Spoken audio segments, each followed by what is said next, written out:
Welcome, everybody. I am joined by friend of the channel, part of the channel. What are you at this point, Andy? I, somebody, a guy. I'm a guy out there A in the world. known somebody. So today we're going to talk about a new CCG, a new TCG that has caught both our eyes. That we're kind of texting about, like, we should do a video on this. So, Andy, do you want the Yeah, reveal? sure. It's one of those ones where like if this video comes out 2 weeks from now, people are gonna look at it and be like, "That's not topical at all." So, Yeah. apologies to anybody who's coming in 2 years later finding Board Matt's channel and they're like, "What's going on?" But September 9th, 2022 here. Disney announced, well, they announced a couple weeks ago, but they finally previewed some cards. There's the D23X Expo. Sorry, it's a hard word for me to say today. Expo going on, which is like their big fan event. It's where they release like a bunch of like upcoming projects. They have panels with, you know, people from Disney, actors come. They do like, what's coming up in the MCU, even though they do that at like San Diego Comic-Con and stuff. But one of the things that they previewed was like, it's basically everything that's Disney this year. Yeah. Like everything. And so they previewed this 7 cards from their upcoming TCG, which is called Lorcana. When I first heard about this about 2-3 weeks ago, they just put like a little article on some website, and I was like, that game is coming out dead on arrival. Absolutely, like there's no shot at that game. And I held that opinion until about 7:30 this morning when I first saw the cards, and I think they just didn't sell it well in the original article because they sold it as like a competitor to Pokemon, and it's like 11-year-olds aren't really the target that you're looking. I mean, I guess they are, but like Mickey and Goofy and Donald is like a little bit too young for like 11, 12, 13-year-olds. But like you don't want to do like, and I don't know, it felt like a really weird targeted audience to do. But I then saw the cards and I was like, wow, these look really good. Yeah, I think I had a similar reaction. I thought like, oh, this is just going to be like a 3 sets and it's done, I like didn't print even get a run. few sets. And then I remembered as I looked at the cards, and we'll go through all 7 they previewed, that the Disney IP is like just actually sexy. Like I saw like Mickey Mouse, and like the way they're doing this game, I think is like incredibly interesting, and like they're bringing in the lore in a way that's not just for kind of like kids. And like I said, we'll get through all the cards, but like my first impression was similar to Andy's. So I was just like, all right, keep scrolling. And then I saw that I think 7 cards today, and I was like, okay, these are cool. Yeah, I started looking at them and I saw like a one shot of them. And I was like, wow, they actually look really good. And then I took like a closer look and I was like, wow, these are going to look amazing in foil. Like these are going to pop really nicely. And I look at them and they're a little bit busy. They've got a lot of icons, especially if this is something that's kind of targeted to like 12-year-olds. Yeah, I don't love the bottom. I'm just looking at the cards. I don't A little bit big. love the bottom. It's a little too much. Like I don't know if I need the D23 Expo first. Well, So maybe that'll be gone, but like that feels like a little bit too much down here. Yeah, and I mean that's an interesting collector's part of the card that I think has a lot bigger discussion to have. But overall, like I mean, this card's going to look amazing in foil. Alpha's going to look amazing. And when you kind of think about the Disney IP, like you were alluding to, like it's deep, right? There's a lot of stuff that you can do, and like I'm in my late 30s. Like my son's 3. He's just kind of getting into Disney with like some of the movies. Like he watched The Lion King, and he really likes some of the songs from some of the different movies. Plus, he really likes like Mickey Mouse Clubhouse and like a bunch of the other stuff that's on Disney Plus. But like me in my late 30s, like I grew up in like the Disney Renaissance or whatever that was, where it was like Aladdin and The Lion King and Pocahontas and like all that stuff. And like that was like my like 6 to like 10-year-old Yep. self. And it's like, so like I look back fondly on those. Plus, I also watched all the stuff from like the classic age, like this Robin Hood, like that Robin Hood, Snow White and Seven Dwarfs, Cinderella. Like I grew up on all that stuff, but so did my parents. And like literally, you can go back. Like Mickey Mouse is going to be 94 this year. Like he's 1928. So like I guess if you're in the like 110-year-old bracket, like maybe Disney doesn't resonate with you. But like if you're like 100 years old or younger, like at some point in your life, Disney was like a thing for you, whether it was catching it as the original golden age in the like 30s and 40s, or like being kids of those people watching it in the 50s and 60s when it was re-released, or being like my age and watching it in the like 80s and then living through the Renaissance and then passing it. Like, I mean, this is multi generational. And I think it's easy to forget this because I think right now the Disney IP has been like buffered by things like Star Wars and like some of these other big like IP products that they've bought that you forget that like Ursula is awesome, right? Like you just Right. forget that like, Captain Hook, like Robin how Hood, deep you know, and the Jungle far Book, this and like, goes. like there's a lot of stuff there that people like gravitate to. Which, you know, like if you're thinking about this as a new TCG coming onto market, like look at the other couple of new TCGs that came on market within the last couple of years, namely Flesh and Blood and MetaZoo, and like. I don't know. It's really hard for me to have any type of resonance with Bravo Showstopper. I don't care about Bravo. I don't care about Dorinthia Warrior Lady from Fab. Like, I don't even know what MetaZoo is. That looked like I just We it just we are gonna have a longer discussion about MetaZoo someday because I need you to tell me what it is as well. Like I need we can but like but like research paper this. Like I like need I an essay know or who Cruella Deville is, and like I'm just gonna tell you as a foil junkie, that card's gonna look absolutely amazing in foil. Oh, Like absolutely, and I think that this is gonna have that, like, cross sector appeal where there's gonna be some because there's strong IP backing this, you're gonna attract the sports crowd, right? Who's gonna get into grading this. Like, foil 10 Cruella de Vil from the first batch, I'm already calling it, like, it's gonna be a hot card, right? Like, yeah, these are gonna that be Mickey sought Mouse after is cards. the. I mean, I spent the whole day today doing nothing but like checking eBay every 30 minutes, and like this was in like the D23 Expos in Anaheim, which is I'm on the east coast of the U.S., so they're 3 hours behind me. So like at 11 o'clock in the morning, or I guess the Anaheim thing opened at 9 a.m. So around like noon my time, I'm looking on eBay, and it's like one set $400. This is retail for $50 at the expo, right?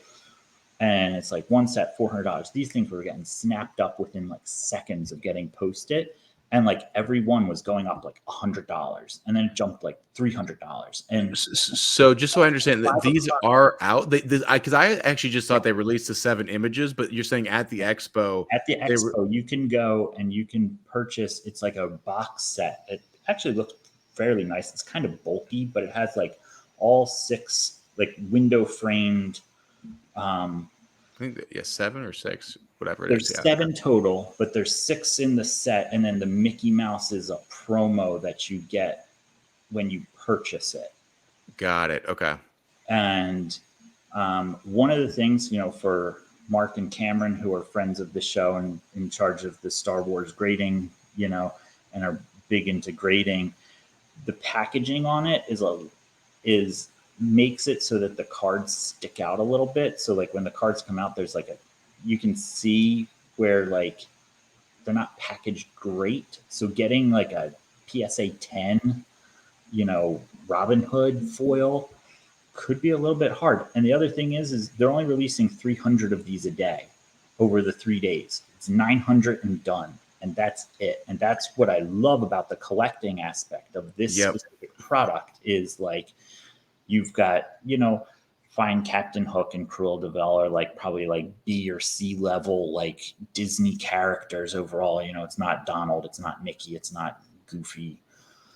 Same with Robin Hood, but like Elsa, a lot of kids love Elsa, right? And it's like if these are only 900. They're going to have this D23 Expo. They're going to have this first edition stamp. Like, I, I, this is a high risk, high reward product. Like, there is still a very real chance that this product launches dead on arrival.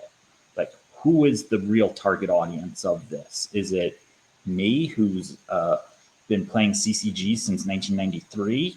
And I'm in my late 30s with disposable income, with a kid that likes Disney, that grew up with Disney. Like, I feel like I'm a perfect target for this. I don't think I'm ever going to play it. This is a collector's item for me to put in a binder and look really nice.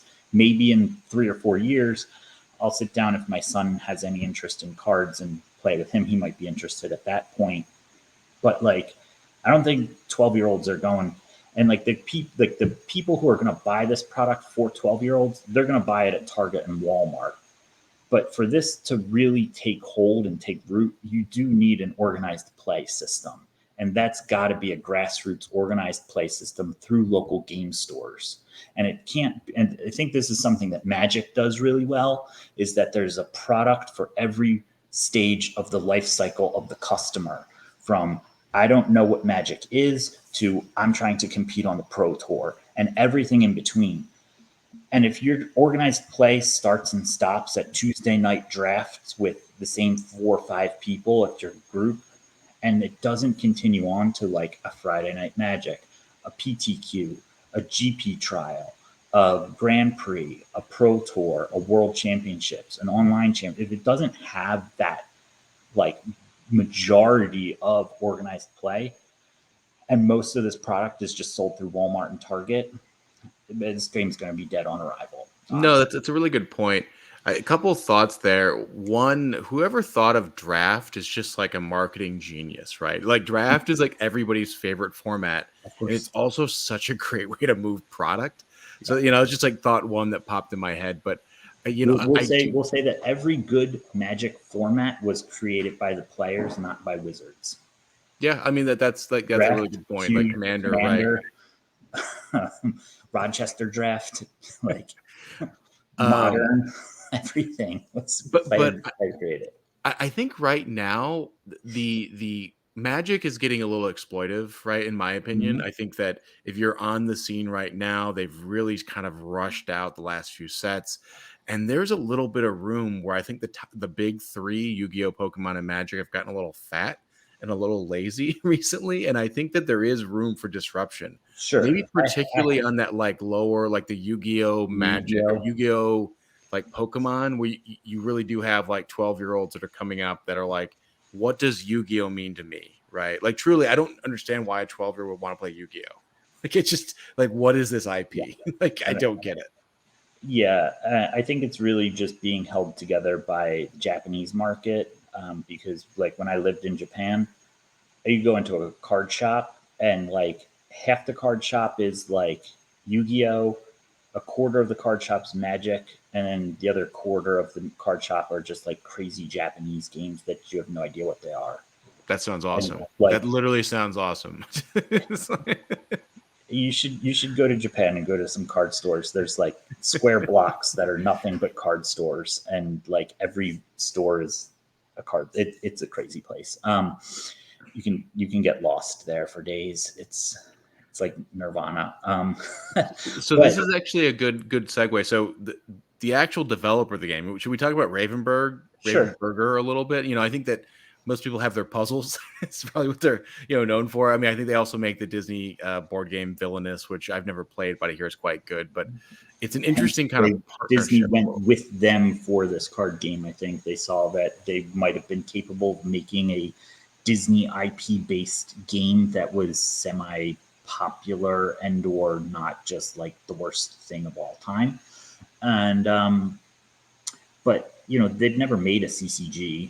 I mean, I guess you could say the same thing about something. It's a company like Legend Story Studio, right, making Flesh and Blood. Like they didn't exist 3 years ago. They just came onto the scene. But it's not like Konami or Nintendo for Pokemon and Yu-Gi-Oh. I mean, Wizards has first mover status, so they're just still existing, even though if they had probably come out like in the multiverse, there's a universe where say Star Wars CCG was first mover, Magic comes out in 1995, Star Wars comes out in 1993, Magic dies by like 1999, right?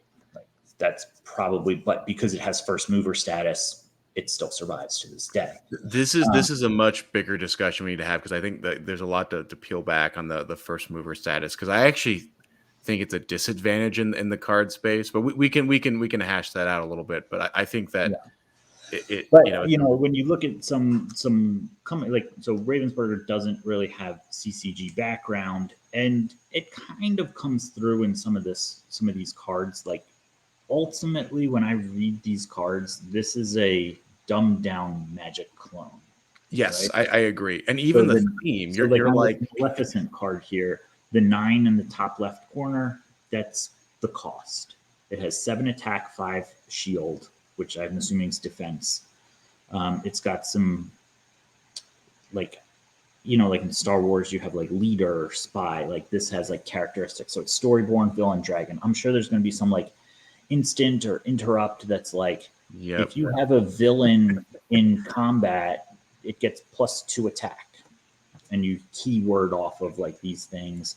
The card name, it's a red card, so I assume that draft is going to be something, because there's 6 different colors. It Oh, looks like there's red, interesting. green, blue, orange, Yeah, like there's an Stitch's orange. orange, Maleficent's red, Mickey's red, Elsa's purple, Robin Hood, Cruella de Vil's Yep. green. He's blue, and Captain Hook's black or white or whatever. I don't Okay. know. Yeah. I also like 6 colors, to be honest. Like I think it gives a little bit more diversity. Sure. Um, And I don't, and again, we don't know how important the coloring is going to be. Maybe it might be just like another thing that you key off of. Like if you have a blue hero, do XYZ, or if you have a red villain, XYZ other thing, right? But then, I mean, this is very simplistic, right? Robin Hood is feed the poor. When you play this character, if an opponent has more cards in their hand, you draw a card. Okay, cycles, good shot. During your turn, this character has evasive. They can challenge characters with evasive. So it might just be like a one-on-one battle like an type thing, indestructible kind of thing or something, or but like, like evasive is probably flying, right? Like if this yeah. this character has flying, they can attack characters that have The thing is, flying. I actually really like how they're integrating the flavor text of like Mm-hmm. Robin Hood, like feed the poor. It Sure. is, it's nice and it makes sense. And frankly, like this resonates more with me as a potential. Like I actually think I might try playing this game. Maybe not set one, but I'm intrigued because I am so fatigued with Magic. Right? I don't care anymore about like the new Elder Dragon or like whatever. Yeah. Like the sets. I mean, I got out of Magic So because tired of it. it was I was burning out on it. And then there's like these two, like nobody knows technically what these like two, like on this Robin Hood, what the two like little black diamond things are down there. People have speculated that that's like a resource cost. So it's like in Flesh and Blood, you have to like pitch cards, and each card has like a resource value that you like gain by like discarding it. Could be something like that. Like if you discard this card, you get 2 resources that you can then use to play other things. Or maybe he generates resources every turn for you, kind of like a Hearthstone, or some type of like Yeah. force. Like it's a resource system, is what it looks like. So I mean, ultimately, it's a this card has a cost, it has an attack, it has a value, it does something while it's on the battlefield. This just like the market. So Flesh and Blood, I've only played a couple times. It's not a bad game, but it doesn't do anything that interesting, in my opinion. And Yeah, it that shows was to my me opinion. how hungry the market is for new card games, both from a Mhm. collector standpoint and a player standpoint. Like I think there's a real space in the market for something new.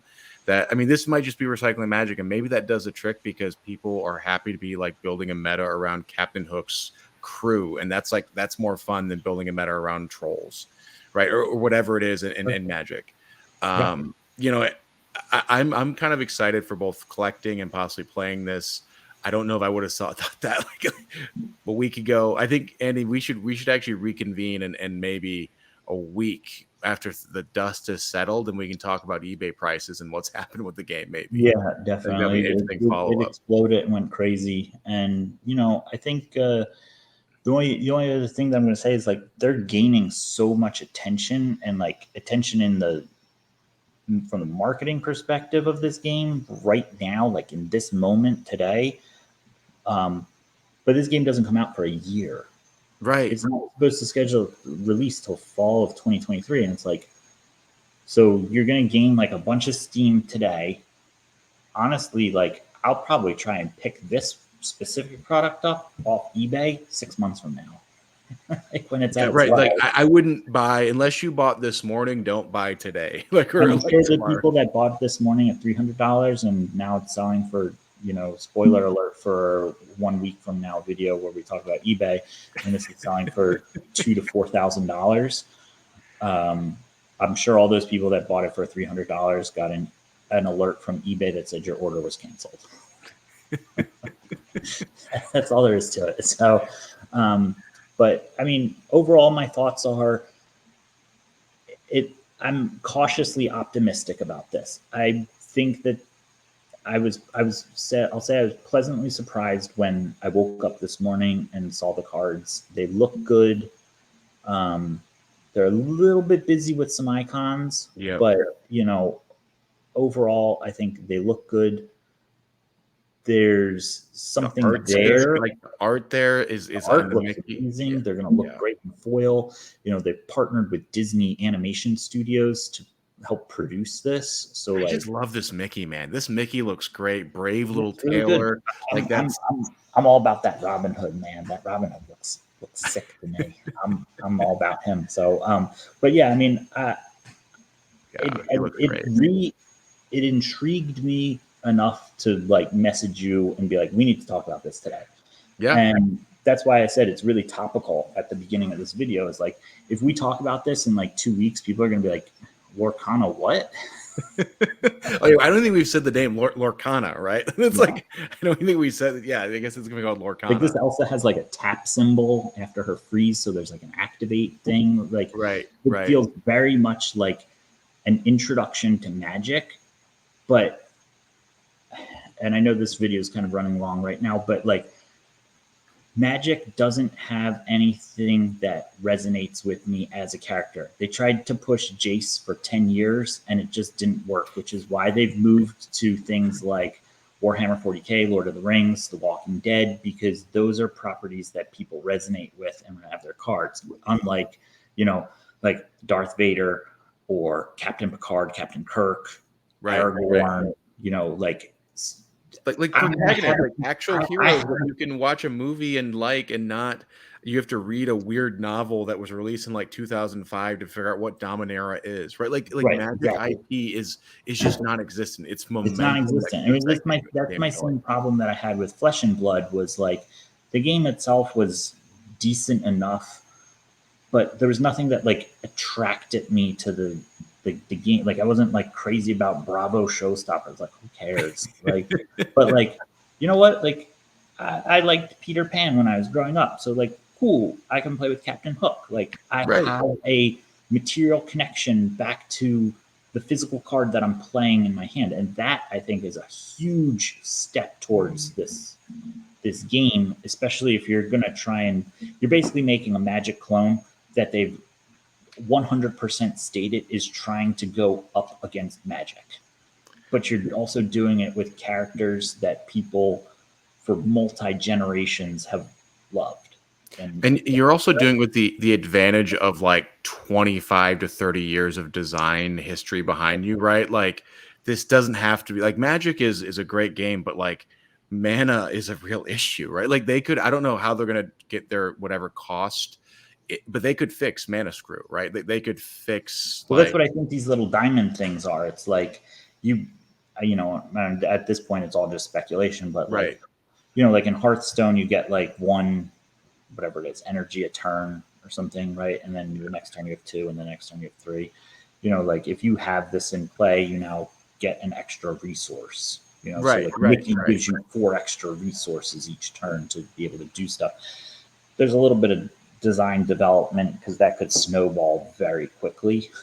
Yeah, Like, I mean, it's just I think with this though, you have the advantage of you've seen games be developed, played, and succeed and fail for 25 years, right? And right. so there's just a lot of lessons learned. So I think that this is going to be a pretty developed and modern product, and that's going to be also interesting, as somebody who plays a lot of games, to just the difference between playing a game that I from like 1997 and 2022 is like really vast in the Yeah, quality. And you see this in the cards, right? They already know you have an attack, you have a defense, you have some special, you go for colors, go for costs. Like they're locking it, like they've honed in a little bit.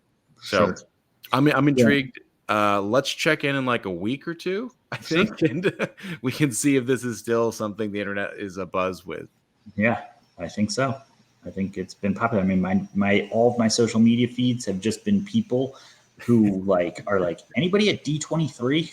It's like, I know what you're asking for. It's like, can you go buy all of these? Yeah. And my cousin's there. I hit her up at like 9 a.m. this morning and was like, hey, I know you're asleep still. Can you get in line and go buy this for me? So I don't That's know. awesome. I'm intrigued by it. I'm interested to see what more comes of this.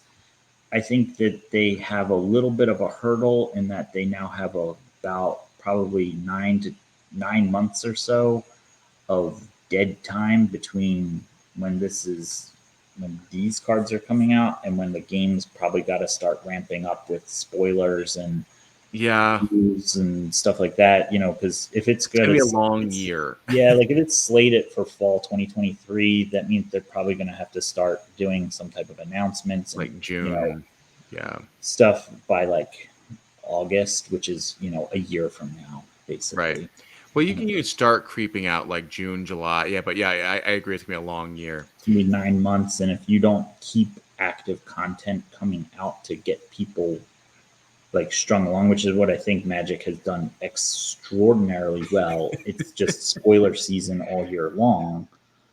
Um, Well, I think the other thing that Magic has done really well is walk the line of the players and the collectors, and then mm, also creating an entire secondary market that is so robust. I mean, there's just like people that like pay their mortgage by selling Magic cards, yeah, right? And that's we, just we, we need to have a larger talk about Magic finance too. I think at yes, some we point. we can definitely for a later day. But I think that's all for today, guys. We're gonna Yeah, check back in on this in 2 weeks and figure out if people still care and if prices have crashed. So sounds that'll be a good. fun exercise. Looking forward to it. All right. Thanks, All right, everybody. thanks.